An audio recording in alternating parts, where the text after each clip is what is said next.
Pilot, एक शिक्षक, एक नर्तकी, एक फुटबॉलर। सपनों में इन सभी बच्चों का भविष्य सहज और आसान लगता है।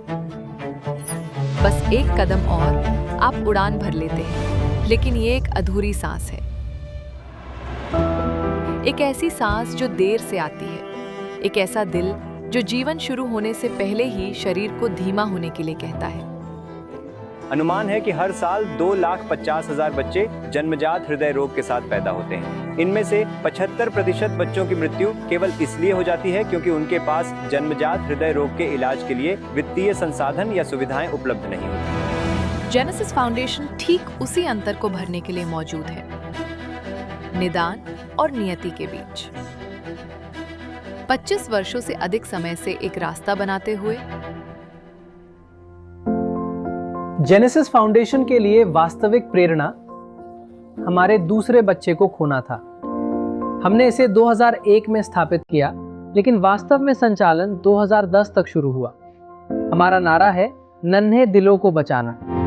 स्वयं सेवा के शुरुआती वर्षों में उनकी मुलाकात एक लड़की से हुई। एक लड़की जिसे इस बात का जरा भी अंदाजा नहीं था कि उसकी जिंदगी कैसी हो सकती है। डॉक्टरों ने कौशल दिया, आम लोगों की एक श्रृंखला ने कुछ असाधारण किया। हमें एक बच्ची का मामला मिला जिसे 12 साल की उम्र में छोड़ दिया गया था क्योंकि उसे एक छिपा हुआ सिफिलिस था और उसने धीरे धीरे उसका चेहरा खाना शुरू कर दिया था। इस बीमारी ने सचमुच उसका आधा चेहरा खा लिया था। तो हम किसी तरह इस लड़की को अमेरिका जाने में सफल रहे और हमने अपने दोस्तों आदि की मदद से स्वयं यह सारा धन जुटाया और अंततः इस लड़की की कुल 30 प्रक्रियाएं हुई, लेकिन वे काफी हद तक उसका चेहरा पुनर्निर्मित करने में सक्षम रहे। उसे एक परिवार ने गोद लिया और फिर उसकी शादी हुई। उसके अपने 2 बच्चे हैं। इसने हमें यह विचार और आशा दी कि यदि आप पूरी कोशिश करें तो आप बदलाव ला सकते हैं। और आज हमारे लिए इतने वर्षों बाद वही विश्वास विश्वस्तरीय चिकित्सा से मिलता है। बच्चों के दिल की मरम्मत करने जैसे एक नाजुक काम के लिए गठित टीमें। बाल हृदय विभाग शायद उन विशेषज्ञताओं में से एक है जो सबसे अत्याधुनिक है। ये बहुत मेहनत, समर्पण और कौशल की आवश्यकता होती है। कभी कभी अंतर्राष्ट्रीय अनुभव भी घर वापस आ जाता है। विदेश में प्रशिक्षित सर्जन साल दर साल लौटते हैं क्योंकि सबसे छोटे से छोटे मरीजों के लिए गलती की कोई गुंजाइश नहीं होती। मैंने भारत में स्नातक और स्नातकोत्तर प्रशिक्षण लिया। मैं आगे बाल हृदय शल्य चिकित्सा का प्रशिक्षण लेने के लिए अमेरिका गया। फिर मुझे वहाँ नौकरी मिली और मैं वहीं बस गया। लेकिन 2002 से जब मैं स्थायी निवासी बना, मैं हर साल भारत वापस आना चाहता था और यहाँ युवा सर्जनों के साथ अपना ज्ञान और विशेषज्ञता साझा करना चाहता था। हम बच्चों को कहीं नहीं भेजते। हम अस्पतालों का चयन बहुत सावधानी पूर्वक करते हैं और उच्च मानकों को बनाए रखते हैं। हम उन अस्पतालों के चयन में बहुत सावधान रहते हैं जिनके साथ हम काम करेंगे। देश भर में हमारे 30 से 35 साझेदार अस्पताल रहे हैं, लेकिन आजकल हम 25 अस्पतालों तक आ गए हैं क्योंकि हमने कुछ को हटा दिया, क्योंकि उनके ऑपरेटिंग सिस्टम में कुछ कमियां थी। वे हमारी कुछ बहुत सख्त आवश्यकताओं का पालन नहीं कर रहे थे, जैसे बिलिंग और वित्तीय रिपोर्टिंग, सर्जरी की रिपोर्टिंग, बच्चे की रिपोर्टिंग। कोच्चि में उस साझेदारी का मतलब ये हुआ है कि सैकड़ों बच्चे खतरे से उभरकर स्वस्थ हो गए हैं। जेनेसिस फाउंडेशन हमारे पहले साझेदारों में से था और आप जानते हैं कि हमने मिलकर 500 बच्चों का इलाज किया है। आप एक बच्चे का जीवन बदल देते हैं। यह सुनिश्चित करते हैं कि जिन लोगों को वास्तव में आवश्यकता है, उन्हें हर चरण में पूरी पारदर्शिता के साथ देखभाल मिले। और ये वे पढ़ते हैं जिन्हें दानदाता शायद ही कभी देखते हैं। सर्जरी के आसपास का स्थिर और सावधानीपूर्ण काम, दस्तावेजों की जांच, कई स्तरों की मंजूरी, परिवारों का मार्गदर्शन, अस्पतालों का समन्वय। दानदाताओं की केवल एक ही इच्छा होती है कि उनकी मदद बच्चे तक पहुंचे। हमारे सभी मामलों में बहुस्तरीय अनुमोदन प्रणाली है और बहुत सारे दस्तावेजों की जांच होती है, क्योंकि हमें यह सुनिश्चित करना होता है कि हम जिन बच्चों का समर्थन करते हैं उन्हें बाल हृदय चिकित्सा की सर्वोत्तम देखभाल प्रदान कर रहे हैं। जवाबदेही हमारे लिए कोई नारा नहीं है, ये एक आदत है।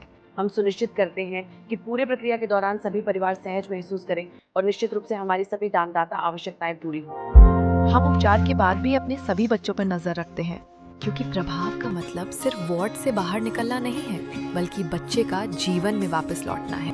हम वास्तव में अगले 3 वर्षों तक उस बच्चे की स्वास्थ्य और कल्याण पर नजर रखते हैं और हमारे बहुत से CSR साझेदार और अन्य लोग इसे बहुत संतोषजनक पाते हैं। ये काम बहुत पहले ही शुरू हो जाता है, ICU से पहले, उन स्क्रीनिंग स्थानों में मची अफरा तफरी से पहले, जहां परिवारों को अंततः अगला स्पष्ट कदम मिलता है।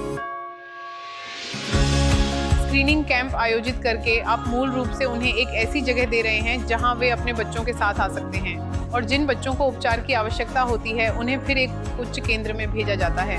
और जब कोई मामला अत्यावश्यक होता है, घड़ी की आवाज और तेज हो जाती है। यही वह समय है जब जेनेसिस फाउंडेशन हमारी बहुत मदद करता है। वे आपातकालीन स्वीकृतियां भेजने में बहुत सहयोगी होते हैं। यह हमें एक इकाई के रूप में ऐसे बच्चों का इलाज करने के लिए और भी अधिक उत्साह देता है, क्योंकि हमें पता है कि हमारे पास जेनेसिस जैसी फाउंडेशन का समर्थन है। दिल के अंदर बड़ा दुख होता था, महसूस होता था, ये सोच करके बच्चे की ऐसी तकलीफ है। बस अल्लाह से यही दुआ कर रहे थे कि जल्द से जल्दी अच्छा हो जाए। बच्चा तंदुरुस्त होता हुआ आ रहा है, भागने में दौड़ने में पहले सांस भर जाता था, अब नहीं भरता है। सही है, अब इलाज होने के बाद में बढ़िया है, अल्हम्दुलिल्लाह। संस्थाओं के लिए विश्वास तब बनता है जब प्रभाव दिखाई देता है और शासन व्यवस्था लगातार बनी रहती है। जेनेसिस फाउंडेशन को जानने के बाद, उनकी विश्वसनीयता और वास्तव में उनके पीछे के लोगों को जानने के बाद श्री ज्योति सागर और उनके काम में बहुत पारदर्शिता शामिल है और इस परियोजना में एक व्यक्तिगत स्पर्श है। तो यही मूल कारण है कि हमने स्वास्थ्य सेवा गतिविधि के लिए जेनेसिस फाउंडेशन को अपने CSR साझेदार के रूप में चुना। 25 वर्षों से अधिक समय में इस काम का मतलब है कि हजारों बच्चे वापस वहीं पहुंच गए जहां उन्हें होना चाहिए। और जब आप इतने सारे बचपन बदलते हैं, तो आप सिर्फ परिवारों को नहीं बदलते, आप देश को मजबूत बनाते हैं। यह उनकी बीमारी में केवल एक बार का निवेश है और उपचार के बाद की कुछ देखभाल के साथ आप एक मरीज के जीवन की दिशा पूरी तरह बदल सकते हैं। और इन बच्चों में से प्रत्येक के पास सामान्य उत्पादक वयस्क बनने का अवसर है। सबक सीधा साधा है, काम को ध्यान के साथ बार बार करते रहिए, जब तक आशा सामान्य बात न बन जाए। मैं कहूँगा कि हम वही काम और अधिक करते रहेंगे जो हम कर रहे हैं, लेकिन हम उन निधियों में से कुछ का उपयोग वकालत और जागरूकता के लिए शुरू करना चाहेंगे। वर्तमान मामलों में निवेश करने के साथ साथ भविष्य के लिए निवेश करें। तो यदि आप भी मानते हैं कि एक बच्चे का भविष्य बदलाव ला सकता है, तो हमारे अगले 25 वर्षों के लिए हमारे साथ रहिए।